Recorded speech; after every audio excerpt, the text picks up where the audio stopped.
So in the previous class, we have completed qualifications and disqualifications of an auditor. Especially we focused in the previous class on disqualifications. We discussed 141 subsection 3 and 141 subsection 4. 141 subsection 3, we understood that if a person is affected with any of the following disqualifications, he cannot be appointed as an auditor. We concluded that he cannot be appointed as an auditor. Now, then we understood suppose if a person is appointed, after appointment he was affected with disqualification, then also he has to immediately vacate from the office, nothing but the position. And if at all the disqualification after appointment is due to relatives acquiring shares for more than face value of 1 lakh, then 60 days time limit will be given. Immediate vacation is not required. 60 days time limit will be given for corrective action. If at all auditor fails to take corrective action within 60 days, then he will be disqualified. Now, so now we'll start with practical questions. So first I will unmute one of you. You need to read the question carefully, and how, if the same question comes in exams, how you will present it. In the same way, you need to give me the answer right now. Okay, so feel free, don't hesitate, don't have stage fear and all. This is the best place to learn anything, whatever it is. Okay, so I will unmute Rohit, or else wait. Harshit, I will unmute. Harshit.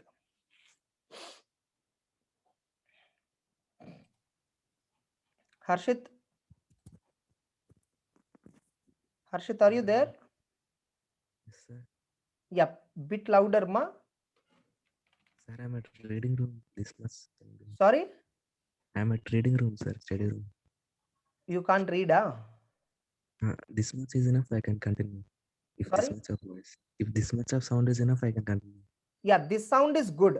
Okay, yeah, read the question. Yes, sir. Question number 1. Chartered accountant has been appointed as an auditor of Lakshman Limited in the general meeting of the company held in September 2015. Which assignment he accepted subsequently in January 2016, he joined B another chartered accountant, who is the manager finance of Lakshman Limited as a partner. Yes. Yes, So sir. first, like Harshit, you first tell me, like what is your analysis on this question? First, what is the point that they're asking? So is that correct or not? First tell me, before explaining me the answer, first tell me, is it correct or incorrect? Sir, the auditor will be disqualified, sir. Yeah, disqualified. When? After appointment or before appointment? After appointment, sir. After Because appointment. because the disqualification came after his appointment. Yeah, so how do you write the provision? What provisions you will write?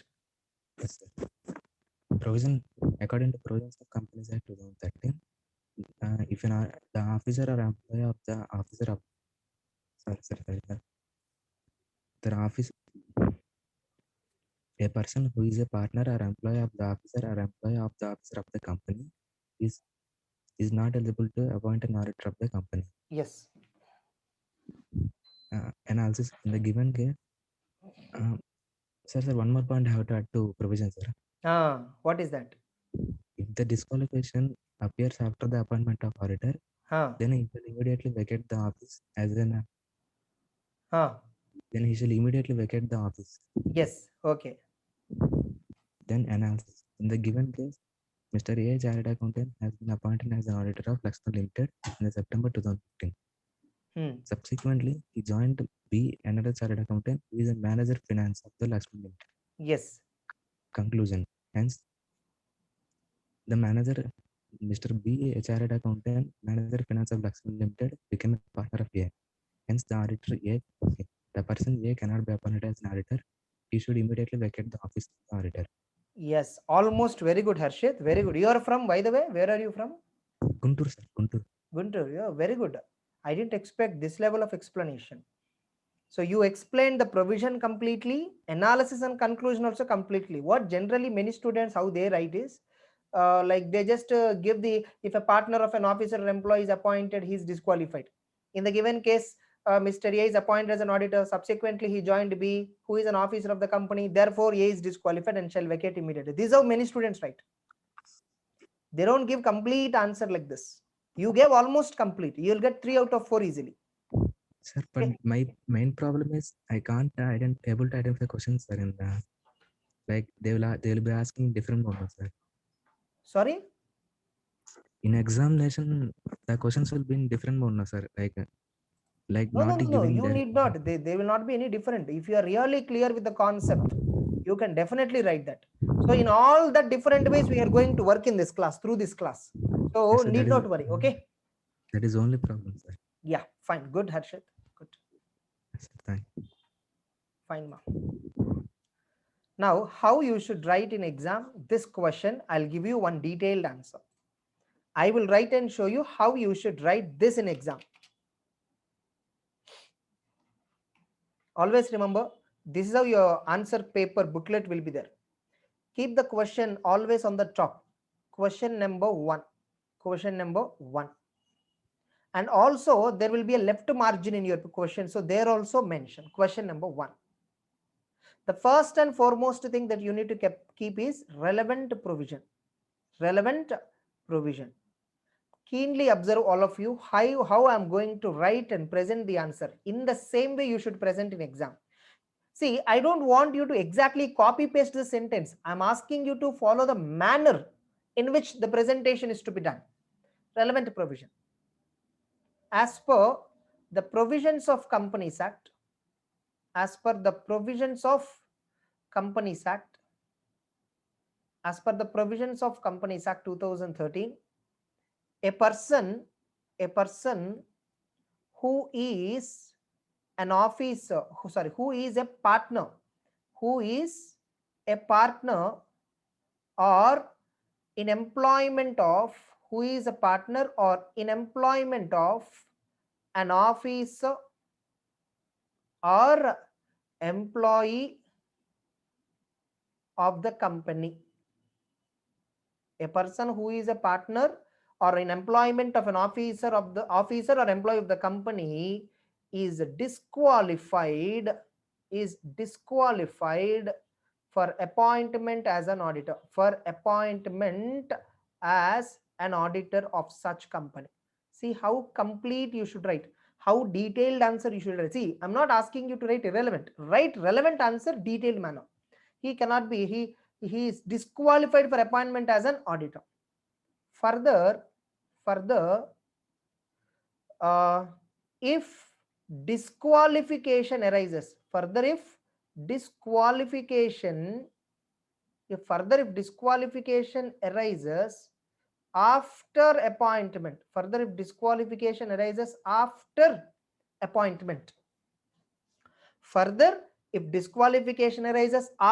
appointment, then such auditor shall vacate the office immediately.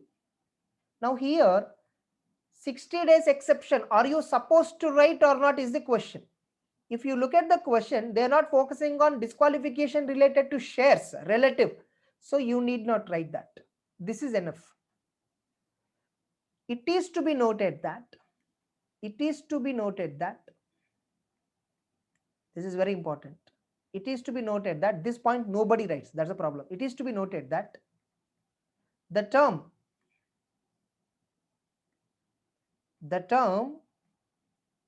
officer includes, Harshit, you also did not mention this. The term officer includes any director, manager, or key managerial persons. Enough. You need not give entire definition. Includes manager. Underline that word. Now this is the relevant provision you wrote. Now here in the relevant provision, what point that is tested in question also you should underline. They are testing regarding partner of an officer. Officer includes manager. If you look at the question, there is a manager finance named B. He is nothing but partner of Mr. A, who is the auditor. Means a person who Mr. A, the auditor, is a partner of Mr. B, who is a manager, who is an officer. So a partner of an officer, officer includes manager. So that's how we have to connect this question to that. Further, disqualification after appointment, vacate the office immediately.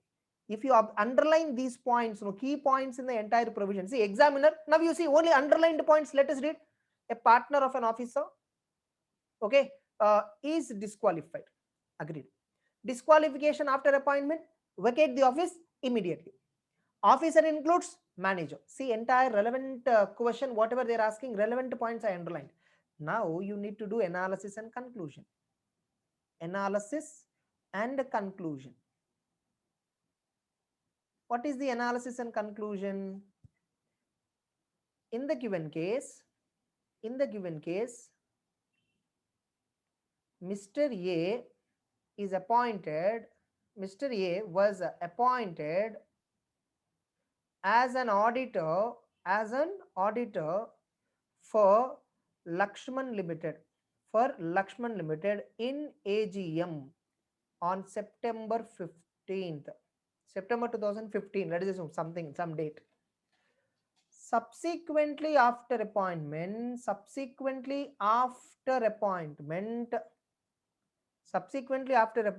he joined Mr. B as a partner. This is the fact of the question. Whereas Mr. B is an officer, within bracket manager finance of Lakshman Limited. Now this is the analysis. Now conclusion. So first point, second point, or you need not even give a point, you just start with a paragraph. Since Mr. A's partner is an officer of the company, he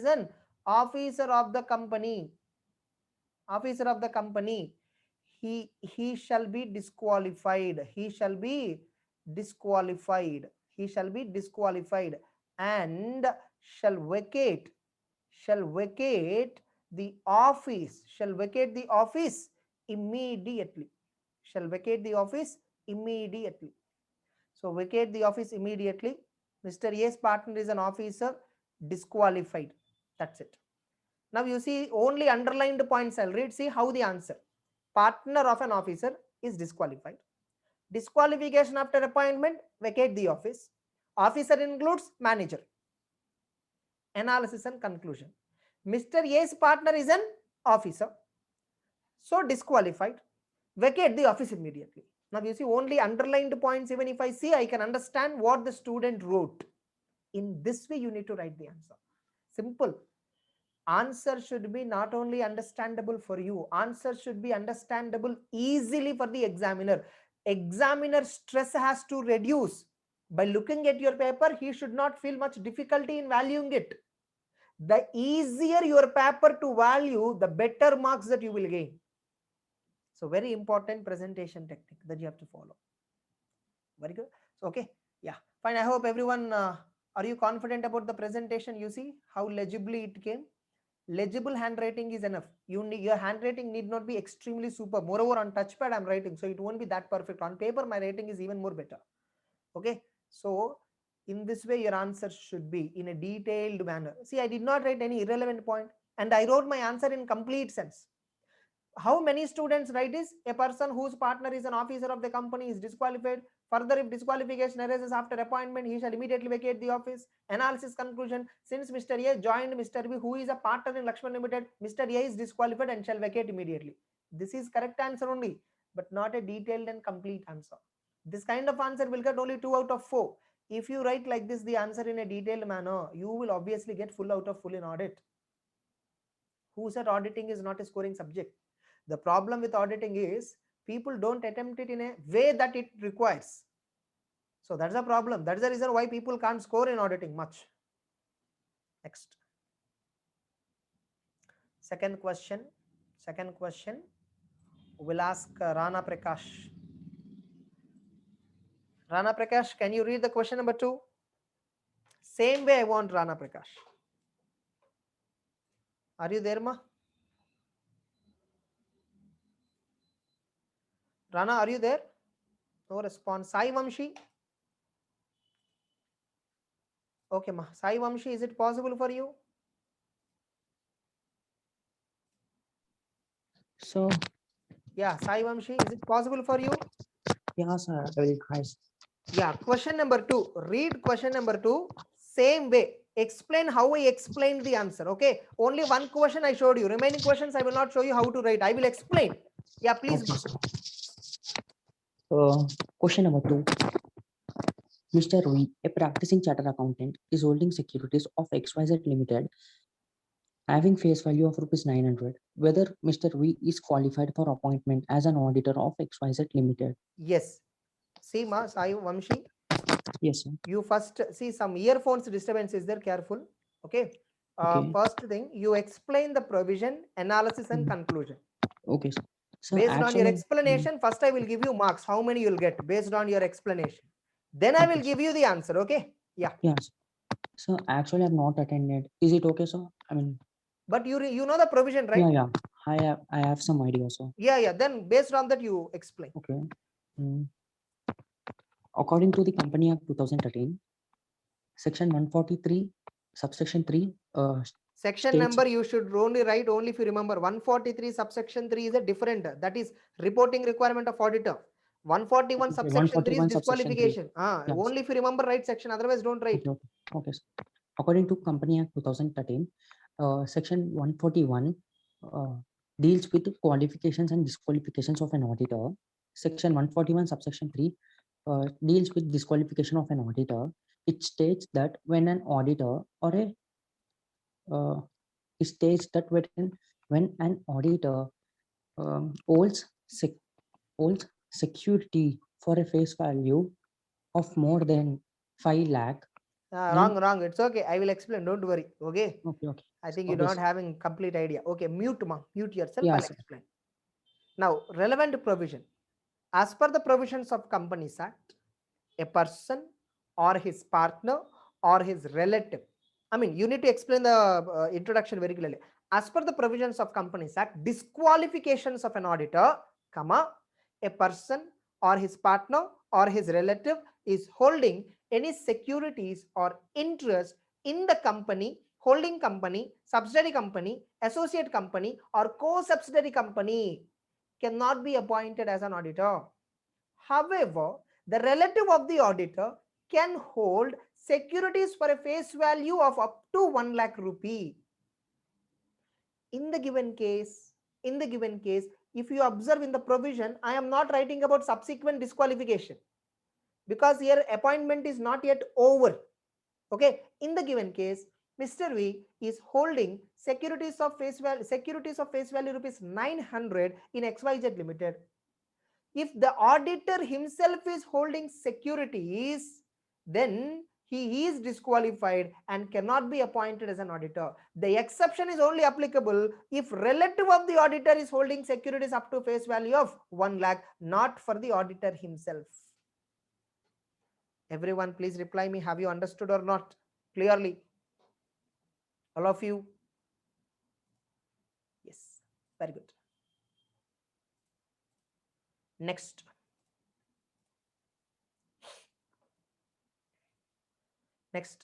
Who wants to answer next? Kindly reply me in the chat box. I will unmute you immediately. Rohit want to answer. Okay. Yes, sir. Trivikram, next question I'll give it to you, ma. Yeah, Rohit. Yes, sir. Question number 3. Mr. S is a practicing chartered accountant and Mrs. X is holding securities of ABC Limited having face value of 90,000. Whether Mr. S is qualified from being appointed as an auditor of ABC Limited. First of all, provision, sir. As per the provisions of the Companies Act, an auditor is disqualified to be appointed as an auditor if an auditor is disqualified to be appointed as an auditor. That's not the right sentence. A person is disqualified. Okay. Yeah. Okay, sir. If a person or its relative or partner holding any security or any or interest in the company or its subsidiary or its holding company or its associate company or sister company. Hmm. However, the relative of the auditor may hold the securities or interest in the company of face value not exceeding 1 lakh rupees. Hmm.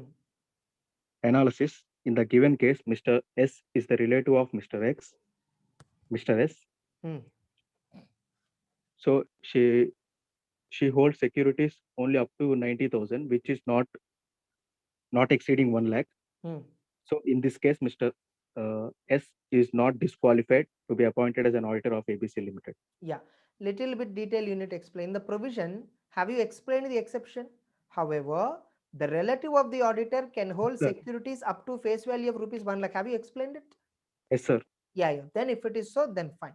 So as per the provisions of Companies Act, disqualifications of an auditor, comma, a person or his partner or his relative, if any of them are holding securities or interest in the company or holding or subsidiary or associate or co-subsidiary, subsidiary of holding company, then such person cannot be appointed as an auditor. However, Yes. a relative of an auditor can hold securities up to a face value rupees 1 lakh. So in the given 1 lakh. case, Mrs. S is holding ABC Limited securities for a face value of rupees 90,000, which do not exceed 1 lakh. Therefore, the spouse, that is Mr. S, is Sir. qualified is qualified for appointment as an auditor. Audit. Clear? Yes, sir. Yes, ma. Next, you mute ma. Trivikram, I will unmute. Trivikram, question number 4. Hello, sir. Am I audible? Yes, very much. Question number 4. BC and Co. is an audit firm, has Mr. B and Mr. C and Mr. A. The relative of Mr. C is holding securities of MWF Limited, having face value of rupees 1,01,000. Whether BC and Co. is qualified from being appointed as an auditor of MWF Limited. Yeah. Provision.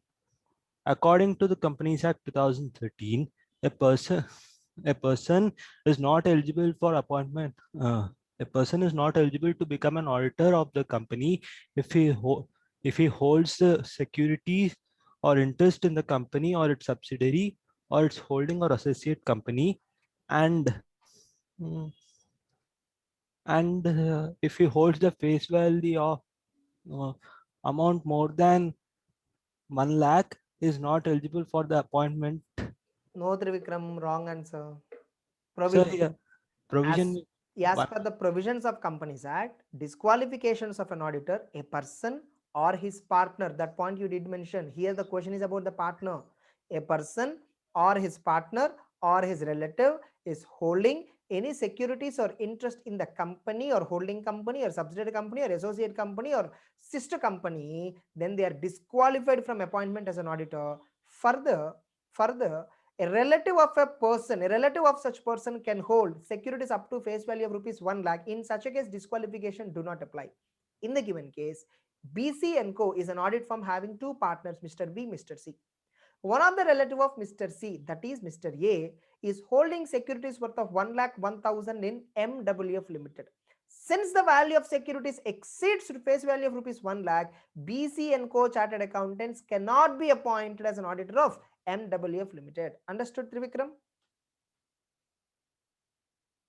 Slightly, very one or two places you did mistake, but that is not, that you should not do. Be careful next time. Yes. Next one, fifth question. Who wants to answer? Fifth question, who wants to? Reply me in the chat box fast. Fifth question, who want to answer?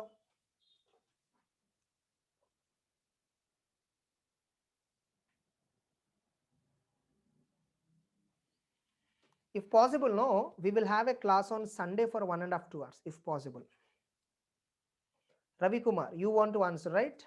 Fine, I'll unmute you, ma.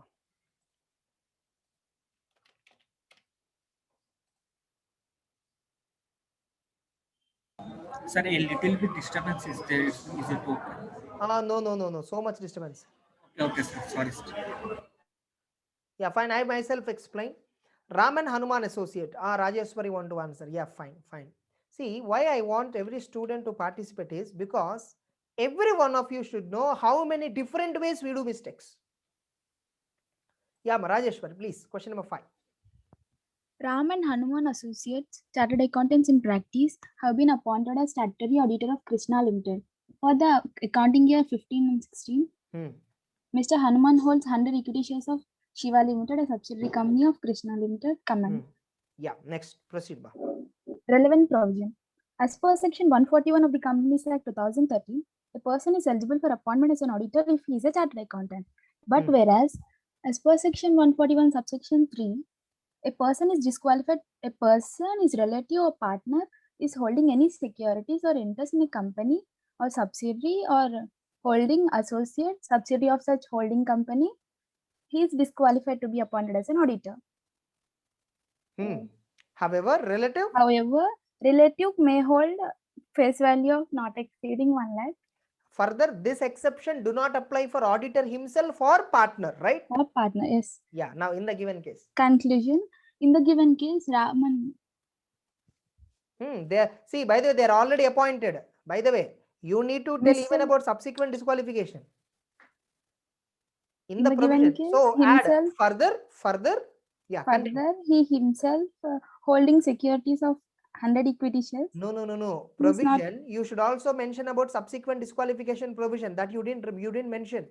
Further, if disqualification arises after the appointment, then the auditor concerned shall immediately vacate from the office. Immediately. Yeah. Now, in the given case, Ram and Hanuman Associates are appointed as an auditor of Krishna Limited. And Mr. Hanuman, who is a partner of Ram and Hanuman Limited, Ram and Hanuman Associates, purchases 100 equity shares of Shiva Limited, which is a subsidiary company of Krishna Limited. Since the auditor and his partner is holding securities of subsidiary company of the company for which they are the auditor, Ram and Hanuman Associates disqualified, they shall immediately vacate the office. Correct, no? Yes, sir. That's it. Yeah, 6th question also explained, Rajeshwari. Same concept, same lines. Are you there? I will unmute you. Wait. 6th question. At least explain this in a detailed way how I told. Mrs. RST and Company, a firm of chartered RST and Co. A firm of chartered accountants has 3 partners, namely Mr. R, Mr. S, and Mr. T.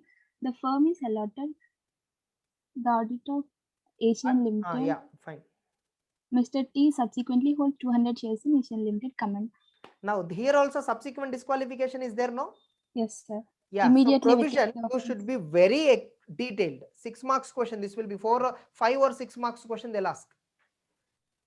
Relevant provision. As per Section 141 of the Companies Act 2013, a person is eligible for appointment as an auditor of the company only if he is a chartered accountant. But whereas, as per Section 141, subsection 3 of the Companies Act, a person is disqualified to appointed as an auditor if a person, his relative or partner is holding any securities interest in the subsidiary, holding, associate or subsidiary of such holding company. But whereas relative may hold securities up to face value 1 lakh in the given case. Directly in the given case. What about the second point of the provision? Further disqualification. Further, the disqualification will be. Further, if disqualification arises after appointment, then the auditor concerned shall immediately vacate from the office. In the given case, RST and Co chartered accountants having 3 partners, R, S and T, were appointed as an auditors of Asiana Limited.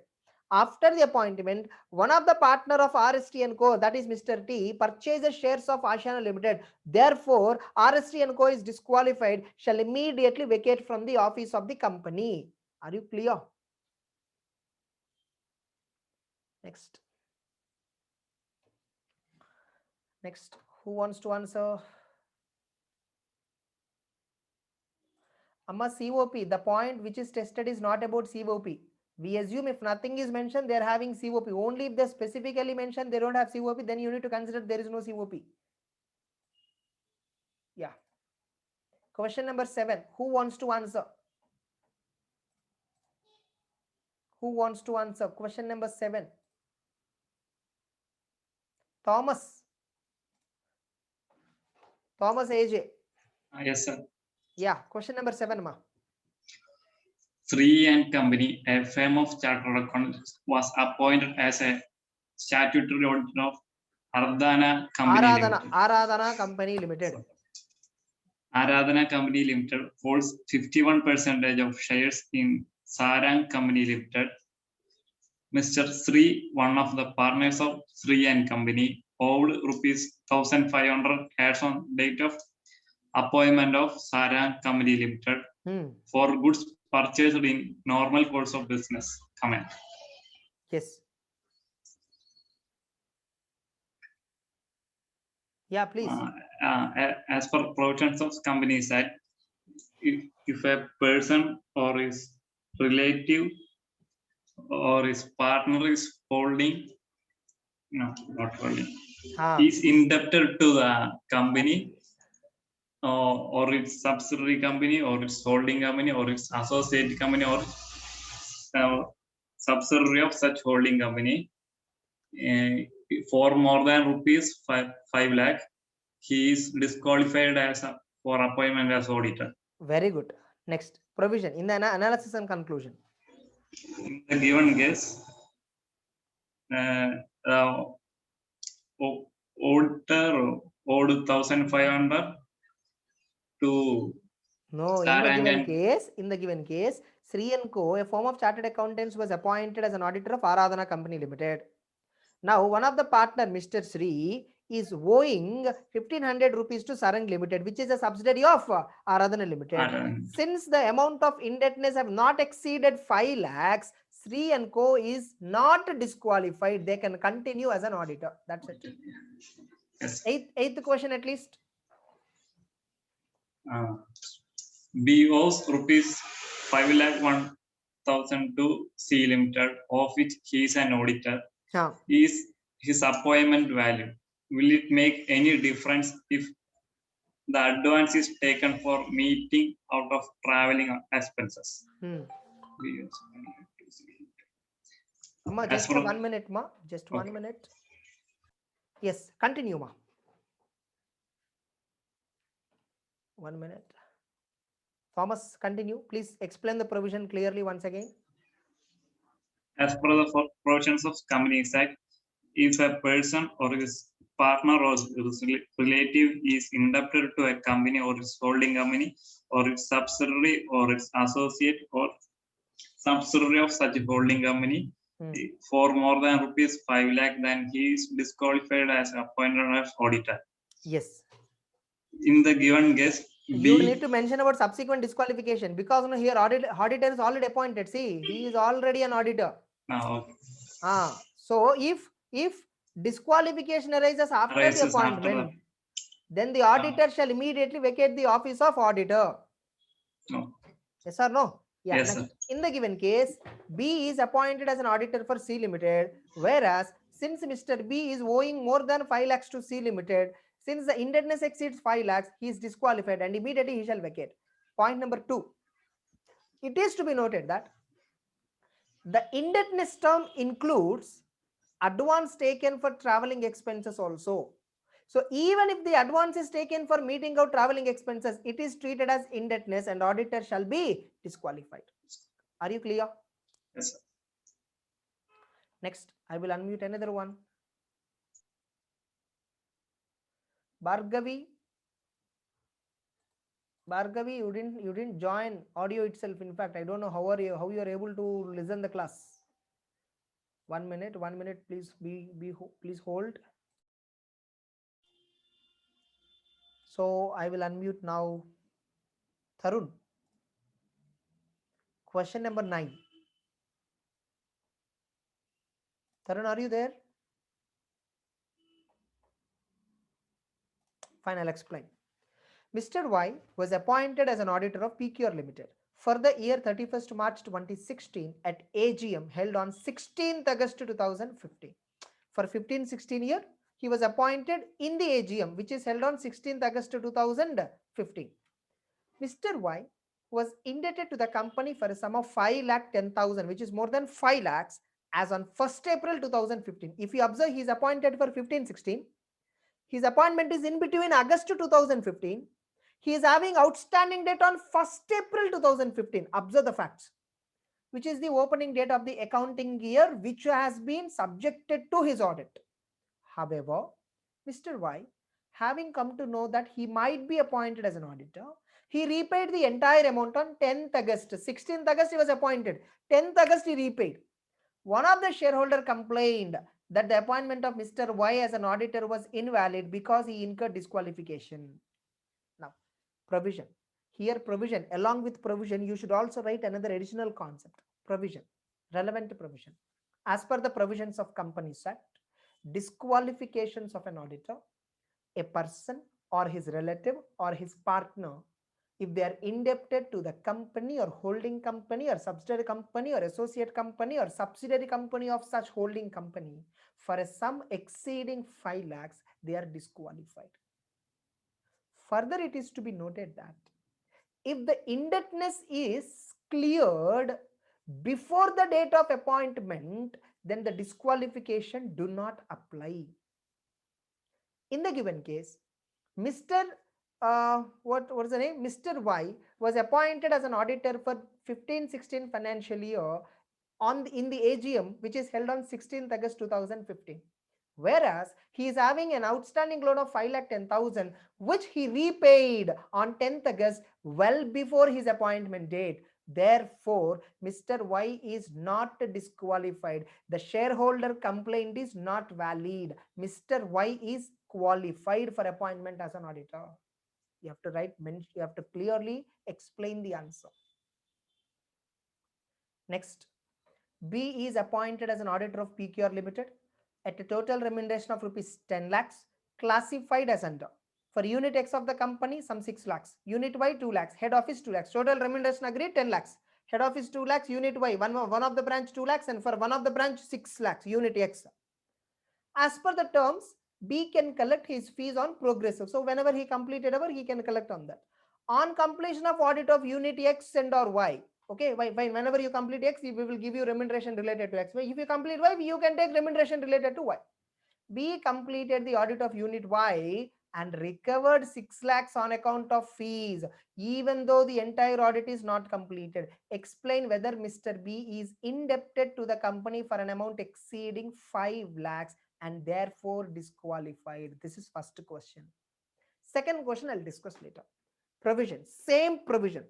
As per the provisions of Companies Act, disqualifications of an auditor, a person or partner or his relative, if a person or a partner or relative is indebted to the company for an amount exceeding 5 lakhs or to its subsidiary company or to its holding company or to its associate company or to its subsidiary of its holding company, they are disqualified. Further, the term indebtedness includes remuneration received by auditor in advance before completion of the audit. However, as per the clarification, remuneration received by auditor on progressive basis is not treated as indebtedness. This is the entire provision. Now, analysis and conclusion. In the given case, Mr. B is appointed as an auditor of PQR Limited for a total agreed remuneration of rupees 10 lakhs, which is as below. For head office 2 lakhs, for unit Y 2 lakhs, and for unit X 6 lakhs. Mr. B has completed audit of unit Y, for which he is eligible to receive 2 lakhs, whereas Mr. B collected 6 lakhs. Since the excess amount collected is within bracket 6 minus 2 is equal to 4 lakhs, which have not exceeded 5 lakhs, Mr. B is not disqualified. That is first part of the answer. First point. Analysis conclusion, first point, because it's the first part of the question. Second part. Will an auditor who received the audit fees from company on progressive basis, is it called as indebtedness? We already gave clarification in the provision. If an auditor is receiving remuneration on progressive basis, it cannot be treated as indebtedness. That's it.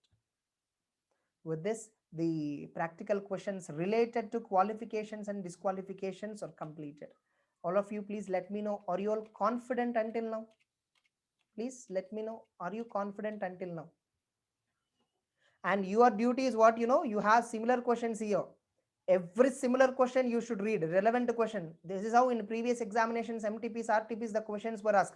You must read all these questions for your practice again. Yes, that's it. So one major concept is completed. Now we are going to discuss about appointment and reappointment of an auditor. Appointment procedure we are going to discuss. So the next topic is regarding appointment of auditors. Appointment and reappointment of auditors. Appointment and reappointment of auditors, which is completely discussed under section 139, which has many subsections. Now in this segment, we are going to learn the following concepts. First, we are going to learn selection process of an auditor. How should we select the auditor? Then we are going to learn how auditor shall be appointed, appointment procedure. What is the procedure for appointment? Then we are going to learn rotation of auditor. Before that rotation of auditor, we are also going to learn about casual vacancy. So totally 4 topics that we are going to learn: selection process, appointment process, casual vacancy, rotation of auditors. So the selection process related sections are 177.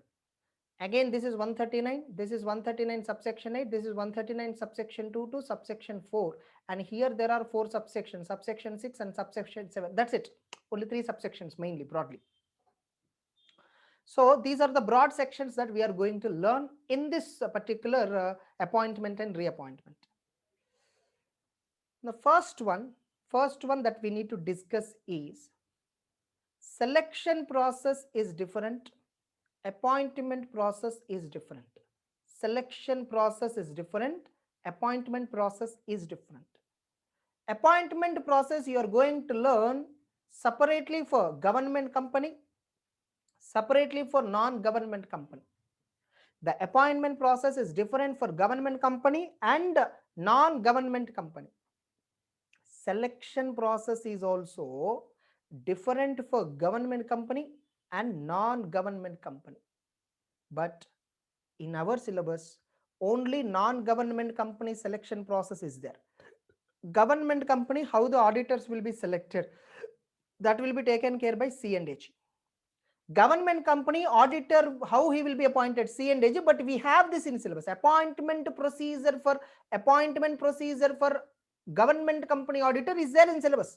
Selection of auditor for government company procedure is not there in our syllabus, but I'll give you a glimpse of it. And non-government company appointment procedure is there. So selection of auditor for non-government company, only this concept is covered in question number 5.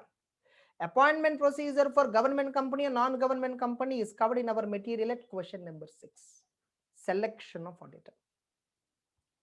Now, so what is the procedure for selection of auditor? Selection of auditor. What is the procedure for selection of auditor in case of non-government company? First of all, before I proceed further, I need to tell you about one act, SOX Act. Sarbanes-Oxley Act 2000 in fact. Sarbanes-Oxley Act, SOX.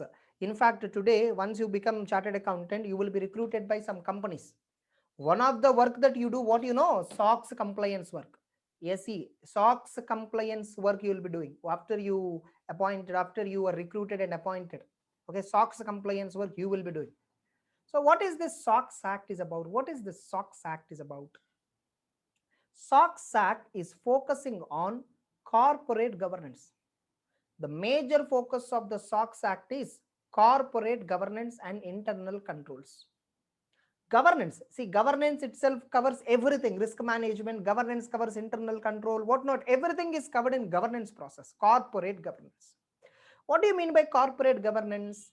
Making top management of the company not only authoritative, but also making them accountable. Bringing the concept of accountability for top management is the major emphasis of SOX Act. Because of the SOX Act only, the concept of independent director came into picture. Because of this act only, the concept of independence director came into picture. The directors are of two kinds. The directors in a company are two kinds, especially if you take, there are executive directors, and the company will also have non-executive directors. Now, non-executive directors are again two types: independent directors, non-independent directors. Executive directors are again two types: directors who are also shareholders of the company, directors who are not shareholders of the company. In other words, directors who are not members, directors who are members. Of course, that classification is not much required. This is not so popular classification which I gave. Okay, I can say executive directors are again two types.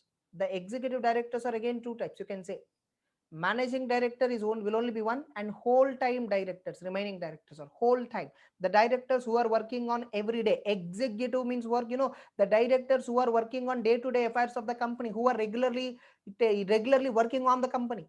Non-executive, he don't execute anything. He's non-executive, he don't execute any operations of the company. He may be an independent, he do not have any relationship with the company as a shareholder, he do not have any relation with the company, he is not a member of the company, he don't have any shares in the company, he is not related to other managing director or whole time director. He is completely an independent person. We just appointed him as a director. He is like a company's internal watchdog of the company. Auditor is a watchdog. People call auditor as watchdog. Watchdog is what? It just observes what everyone is doing. What is our duty? We observe financial statements. If something is wrong, we'll bark in our report. Independent director will observe the working of other directors, observe how the company is moving, what is the direction of the company, what projects company is accepting, and how company is spending the money. If at all he finds something wrong, he will immediately complain to regulatory authorities. It is called vigilance mechanism. Company will have whistleblower policy, vigilance mechanism, whistleblower policy, internal watchdogs. All of them are nothing but they're talking about independent director. As per the SEBI regulations, every listed company shall have minimum 1/3 of the total number of directors. Must be independent directors. 1/3 of the directors must be independent directors. Now, non-independent, non-executive, they are not independent. They are members of the company, or they are related to the managing director or chairman of the company, but they don't participate. Sir, can we get any practical example on this? Yes. Reliance Industries Limited has total 14 board of directors, out of which Mukesh Ambani is managing director and executive director, moreover major shareholder in the company. And there are some other whole-time directors who are not that popular. Non-independent director. Now you see Reliance Industries Limited, this one. Earlier we have SBI chairman, someone, a lady. She is also an independent director in Reliance now, I think. And non-independent director plus non-executive, Neeta Ambani, Mukesh Ambani's spouse. She is non-independent because she is relative, no, to the Ambani. So obviously she's also owner of the company, in fact, but she don't execute in any day-to-day affairs. So she's a non-executive, non-independent director. You can see Reliance annual report. I will show you the annual report of Reliance later. When I'm explaining audit report, I will show you, I'll give you a glimpse of, directors of Reliance Industries Limited. So this is about the directors concept. Now the SOX Act, no, I told you the SOX Act is major emphasis. It is giving major focus on corporate governance. One of the corporate governance outcome is audit committee. Sir, what do you mean by committee? First of all, committee means coming together. Simple. If you and me come together for a particular matter, we both have to discuss on that and take a decision. We both are called as a committee. Two or more than two persons, if they form together for decision making purpose, we generally call them as committee. They research and then take a decision. Committee. Now the committee is now looking into which related affairs? Audit related affairs. So we call it as audit committee. Audit committee is a committee that takes care of all the affairs in that company. Now, as per clause 49, read with section 177 of Companies Act, which has been taken from SOX Act, nothing but which has been adopted from SOX Act. As per that, every listed company, shall have audit committee, and section 177 says the audit committee must consist of 3 members. And all of them must be selected from board of directors. All of these members of audit committee, they are nothing but board of directors of the company, not all directors. 3 directors at least we want who shall participate in audit related discussion. 3 board of directors are selected as audit committee members. Out of 3, majority must be independent directors. The audit committee must have minimum 3 members who shall be selected from board of directors, and majority of them must be independent directors. Majority of these 3 members must have the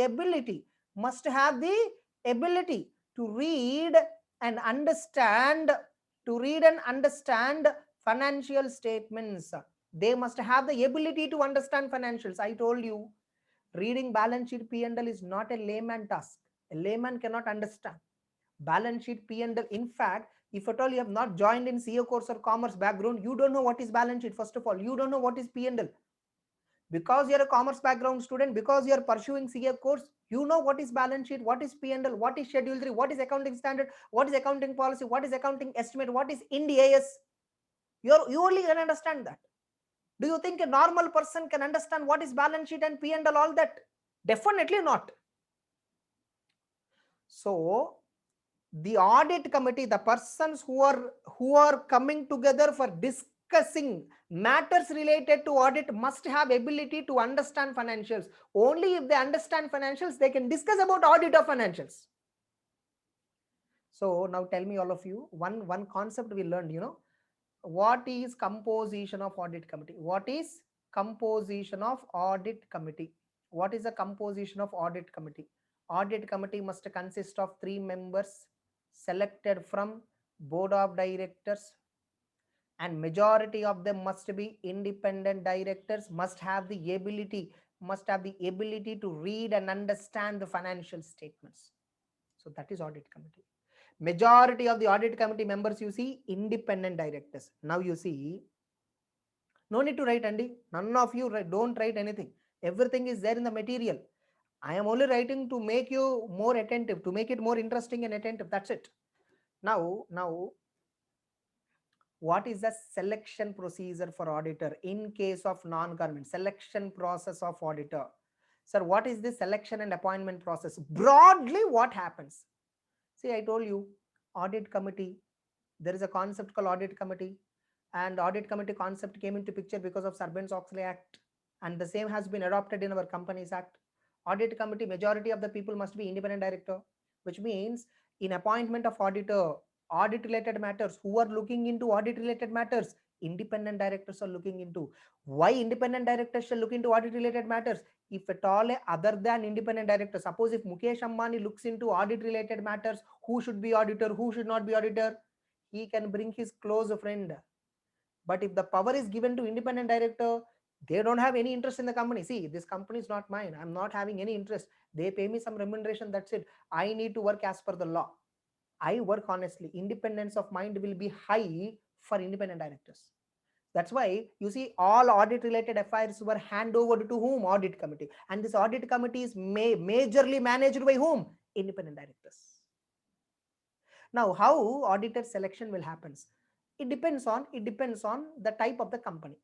Is it a company where audit committee is available? If audit committee is there, the selection process is different. If audit committee is not there, no audit committee is not there, then the selection process is different. I'll tell you, we all know, sir, by the way, selection process we are discussing from which company point of view, Andy?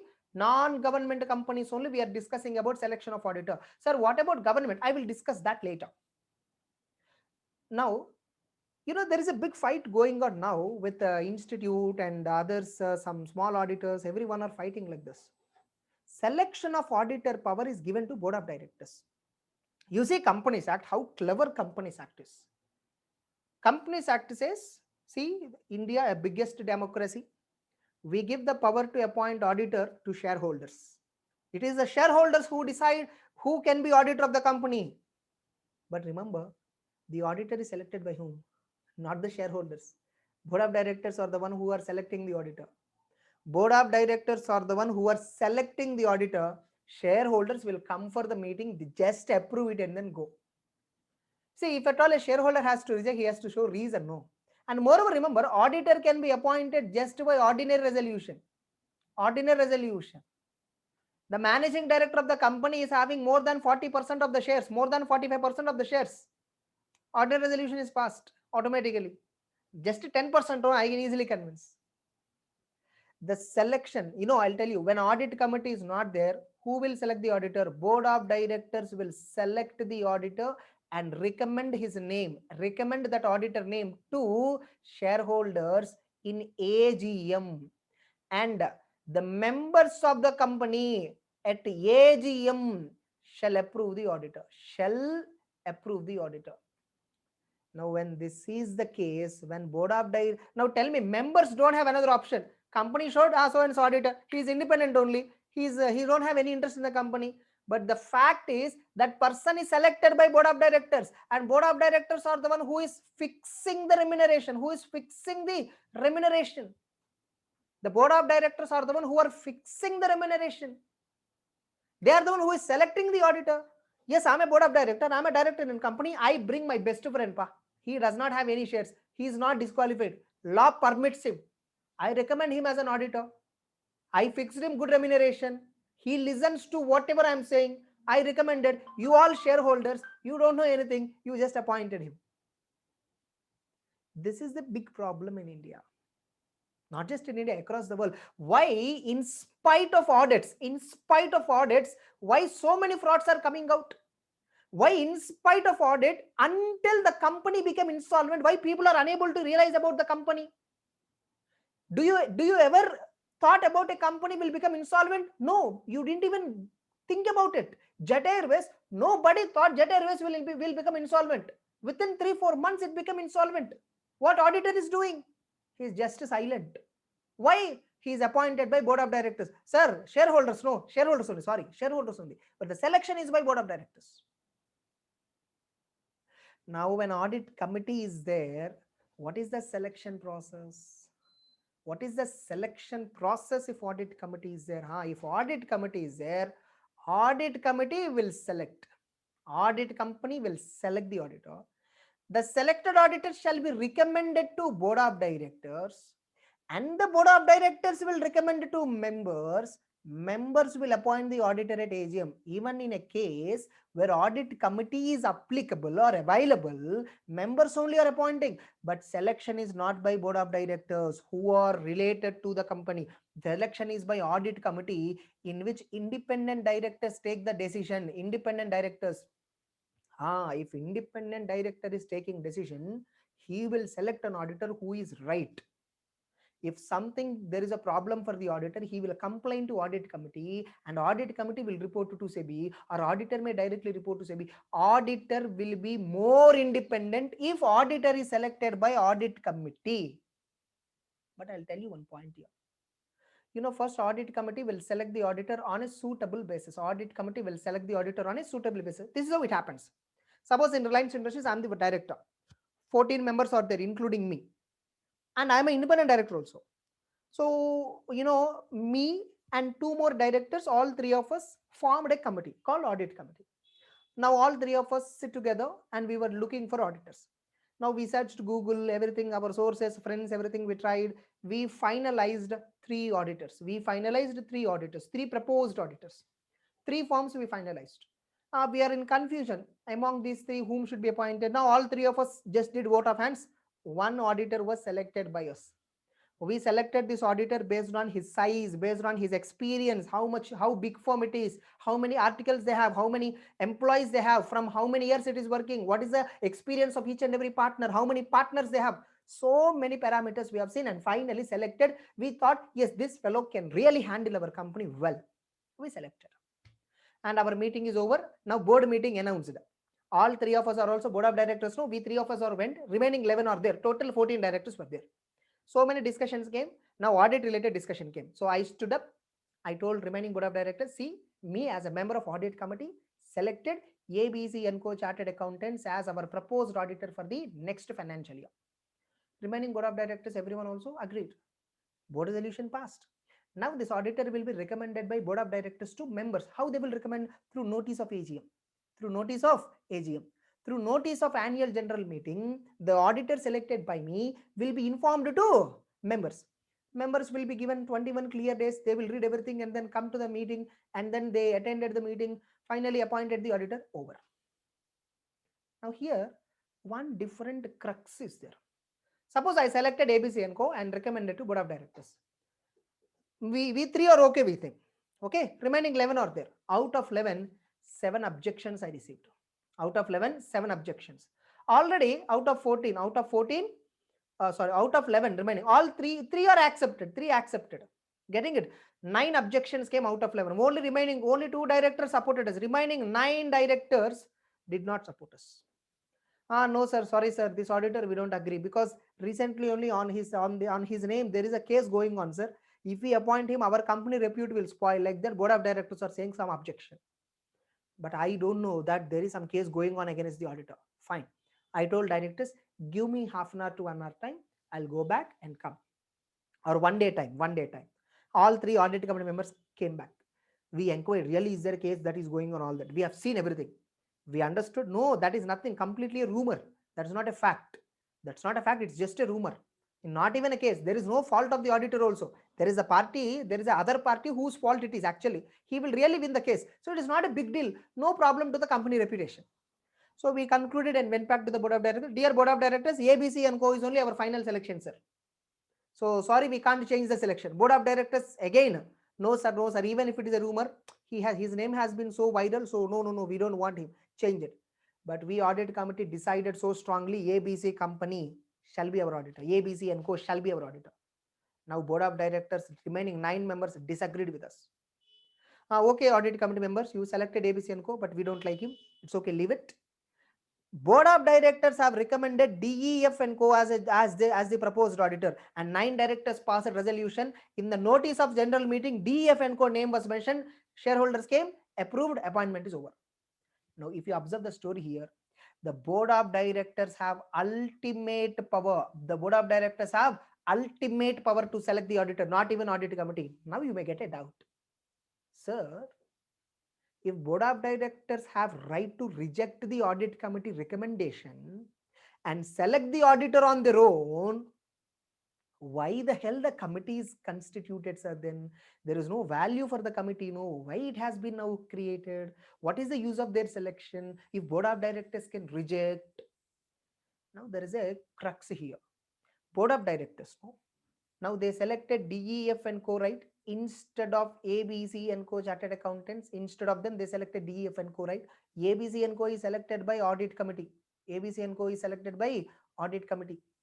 DEF and Co is selected by board of directors. There is a disagreement between audit committee and board. Board disagreed with audit committee. Now what is the board of directors duty? I'm sending notice of AGM. No, in that I should mention DEF and Co is selected by auditor. Further, our audit committee selected ABC and Co. We disagreed with them on the following grounds. Board of directors should explain to the shareholders the fact about their disagreement with audit committee. They need to tell audit committee selected honestly this so and so auditor, but we disagreed because of so and so reason. This kind of explanation has to be given by board of directors to all the shareholders whenever they did not follow audit committee selection. Indirectly, if board of directors are rejecting audit committee, they are answerable to lakhs of people. In reality, this kind of rejection and conflict will never come, because explaining this is difficult. If there is a conflict between audit committee and directors, it clearly shows something is wrong in the company. People will in fact question more to the board of directors. That's why what in reality happens, board will only finally select the auditor. Audit committee selection only, board of directors will accept. Are you clear? All of you, can you please reply me? Do you understood practically how the selection happens? Now, let me summarize. Audit committee is applicable for listed companies and public companies, unlisted, subject to criteria. If audit committee is constituted, the auditor will be selected by audit committee on a suitable basis. And then they will recommend the auditor to board of directors. Board of directors will recommend to members and members will appoint. That procedure we'll discuss in question number 6. If there is no audit committee, board of directors will select. Suppose if board of directors disagree with audit committee selection, audit committee shall select another auditor another auditor. Suppose if audit committee is unable to select another auditor, audit committee don't want to change its selection, board of directors have a overriding power to select their own auditor.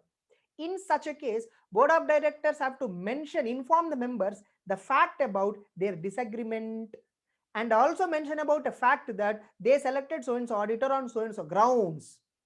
Finally, member will take an action. And who should be a part of audit committee? Audit committee shall consist of minimum 3 directors as members. Majority of them must be independent directors, and majority of them must have the ability to read and understand financial statements. That is about question number 5. You see question number 5, audit committee applicability. The following company shall constitute audit committee. It is mandatory. This itself can be tested for true or false question or MCQ question or 2 marks short answer question. Listed companies, all public companies with a paid up capital of 10 crore or more, turnover of 100 crore or more, outstanding loans, borrowings, debenture, deposit, nothing but loans and outstanding 50 crore or more. These limits have to be taken as on the latest preceding audited balance sheet date. Preceding, suppose we are looking for audited appointment of 1920, 1819 audit is already over, balance sheet is ready, 1819 figures we need to check. You see, private companies audit committee concept do not apply. Private company, the affairs are completely private. Close people are doing. Public is not involved. Why independent director, all that? So for private company, concept of independent director won't be there. Concept of audit committee won't be there. What is the manner and selection and appointment of auditor? If audit committee is constituted, they shall select the auditor, including a casual vacancy. Case of casual vacancy, this important point. Even if a casual vacancy comes, audit committee will participate. Regarding that, I'll discuss later. On appropriate basis and recommend to board. If no audit committee is constituted, the board of directors shall select the auditor. The board may agree with the proposed auditor recommended by audit committee and shall recommend to the members at AGM. If board disagrees with the recommendation made by audit committee, then it shall refer back to audit committee for revision. Board of directors, if they disagree, request audit committee to change. If audit committee, after considering the revision request made by board, they decided not to change their recommendation, then they can inform the same. Dear directors, we don't want to change. We want to stick to ABC. Nevertheless, board of directors can finally recommend to the members the proposed auditor selected by them. Finally, board of directors can select the auditor selected by them, and the fact that they disagree with audit committee selection and reasons why they disagreed. This creates indirectly accountability for board of directors. Finally, the members will take appropriate action regarding appointment. What is the composition of audit committee? It shall consist of minimum of 3 directors. Majority must be independent. The members, all point here you strike off, not required. All members of audit committee shall be able to read and understand financial statements. Now, how audit committee board will select the auditor? They will take into account size and requirements of the company. They look at the size of the company requirements. Select the auditor having experience, qualification that commensurate with the company size and complexities. Which auditor can handle our big company? A newly qualified chartered accountant who doesn't have much exposure to the industry, he cannot handle. You can't appoint him. That's it. This is not required from exam point of view. Just for your convenience, I gave you. All of you, please reply me. Have you understood clearly? Are you confident? Yes. Fine. Okay. So for the day it is sufficient. Have a nice time. We'll continue with the next class, the appointment procedure of the auditor. Bye-bye.